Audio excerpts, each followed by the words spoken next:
because that's the way I talk. If you made a trip with me, this is the same way I talk all the way. And if you make a trip, always make a trip with somebody you enjoy talking to. Never, I used to say this, never take a trip with a deaf mute. It's a boring trip. Because all this signing, I can't watch the signing because I don't know what they're saying anyway, because I don't do that. And drive the car too. You weren't driving. Well, no, I wasn't driving, but I was watching the road though. I was a good road watcher.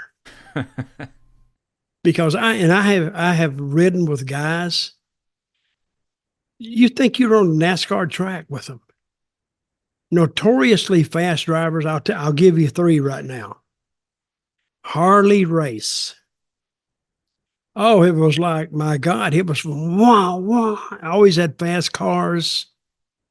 And it was 100, 110 with Harley.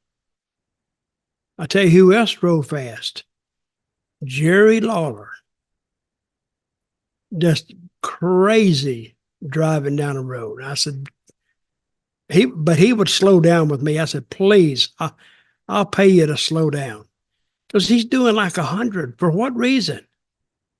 I mean, we don't have to get back that early, and we don't have to get to the building that early. And this is the last one that I remember is Buddy Landell. I mean, he just flew down the road for no apparent reason other than he could. So, but if I rode with a guy and he wouldn't listen to me and he still drove fast, I wouldn't ride with him anymore.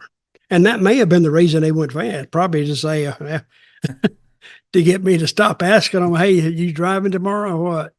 But, and they got tickets out the yin yang. This is Lawler getting a ticket. And they give him but first they say, oh, you're Jerry Lawler, aren't you? Yeah, yeah. Hey, can you sign this? Yeah, yeah. He said, well, and he said, can you do me a favor? What is that? Can you sign an autograph for my son? Or it was really for him, but he didn't want to ask for it. So will you sign an autograph? And Lawler said, yeah. And he'd sign the autograph and he'd hand it back to the guy. And we'd take off down the road. And he'd look at it like this, and then he'd go, you know what I do with these Dutch? I said, what? He said, I file them away. And then he went. He just tore it up and threw it out the window. I said, you know, if that cop was still behind you, he'd get you for littering. He said, I just tear that one up too. I bet he had probably at one point had maybe 50 unpaid tickets, which he had to pay probably by the next time he had to renew his license. They would look and see how many tickets he had to pay them. And with the late payment, there's no telling how much he probably spent $2,000 paying the tickets. Wouldn't it be easier just to pay the ticket? Or slow down. Or slow down, right? So, but Lawler was Mr. Memphis because he lived there and everybody knew him. And he would make all these appearances, or if they wanted a guest for their appearance, well, Lawler, he lived there. So, and then he would go down and he would make an appearance for, I don't know, back in those days, $500, $1,000. So some of his weeks were just outrageous. You know, if Memphis had a good house, a good crowd, well, he'd get paid out the yin yang because he was the star. Then if he made a couple more personal appearances that week and sold his pictures and took pictures with people, of course, that cost you money. There's no telling how much money the guy made. So no wonder he could drive all those new cars. But then he would go to the dealer and they'd make him a deal. They'd probably, I heard this, they would give him a car for a year just to drive around. So he was making no car payment, driving at 100 miles an hour, and beautiful car.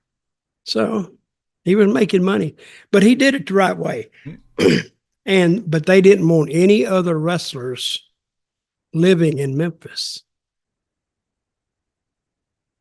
The wrestlers had to all live in Nashville or around Nashville.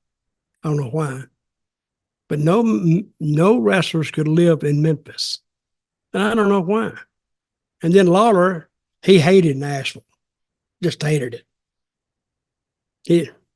So finally one day he said, "I don't give a shit. Excuse my language. I don't give a damn. I'm moving back to Memphis. I'm tired of this." And he moved. And I don't think Jerry Jarrett liked it too much, but he's from there and he was the star. But he did a good job there anyway. The story about Tulsa and Oklahoma City as venues and as dates, they would run them on the same day. It was always on a Sunday, and they were double headers, which is bad if you were booked on a Saturday night and somewhere in Louisiana or South Louisiana. That drive to Tulsa, to Oklahoma City, brutal, literally brutal. I don't think the settlers had such a trip. and buggy and horse and buggy. It was like 500 miles. And a lot of it was on 2-lane highway, and it's probably gotten a lot better now. And I've noticed that in Louisiana, what I noticed about it was a lot of the cars at night had one headlight. And I asked about it. I said, why not all these cars most of them have just one headlight? And the guy, he made sense. He said, with the shape the roads are in and the rocks on the road, they get busted. And it made sense. But we would make Oklahoma City at 3:00 on a Sunday and hop right in the car and go to Tulsa and it was an 8:00 show. So, and we just had time. If you were on late or late on the card, you barely had time to get something to eat, and you didn't take a shower. You just stayed dressed and hopped in the car and took off to Tulsa. And then when that show was over, about 10:30 or whatever time it was, now you start that trek back home, and you're already tired. So one night I was so tired, I was by myself. I don't know why. Somebody hopped to ride with somebody else or something. I slammed on my brakes in the middle of the highway because nobody was behind me and nobody was coming. But I was so delirious from sleep that I saw like a big fence in front of me, and I slammed the brakes on it and locked it down. And I said, well, buddy, you need to pull over, sleep a while. So I woke up a little bit till I found a station or something. You didn't have rest areas in those 2-lane highways. So I pulled in, I stopped like an hour and a half and got up and finished the trip. But it's amazing to me that more wrestlers didn't die back in those days. But they have been a lot of wrestlers killed in automobile wrecks. I remember one, Sam Bass was in it, and I can't remember the other two guys. And he was another guy who drove notoriously fast. He may have been the fastest one of all of them. And he was coming back from Memphis one night, and he had Pepe Lopez with him and somebody else. But a truck, and this was on I-40 from Memphis to Nashville. And I think it was I forgot, I used to know the mile marker, but there was a truck that was stalled on a bridge. Like he went down a hill and, the little bridge at the bottom, and it wasn't a long bridge. It was only like maybe a couple of 100 feet long, going over a little creek, I guess we call them. and he hit the I don't know if he hit the truck or he hit the bridge, but he killed all three of them. And and this was on a Monday night. I remember this. I wasn't there. I was in Georgia. But the whole card for Memphis was behind Sam because he drove so fast. And when they rode by there, I remember the stories. Jerry Jarrett told me, he says, that looked like Sam's car. And they went up and then they turned around and came back and parked in the median just to check it out. And they were right. It was Sam Bass's car. So, and I remember hearing about that. I think I was either in Georgia or Florida, but somebody called me and told me that's the way we used to get news, by telephone. We couldn't get news by internet. We didn't have internet, but I've always not driven fast because I'd rather get there in good shape.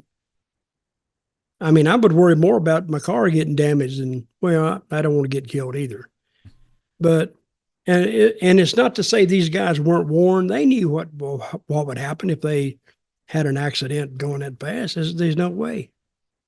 So I think 4 people got killed in that accident. Three wrestlers, and I think another guy got killed. Maybe not. I don't know. It's been a long time. It's been probably 40 years.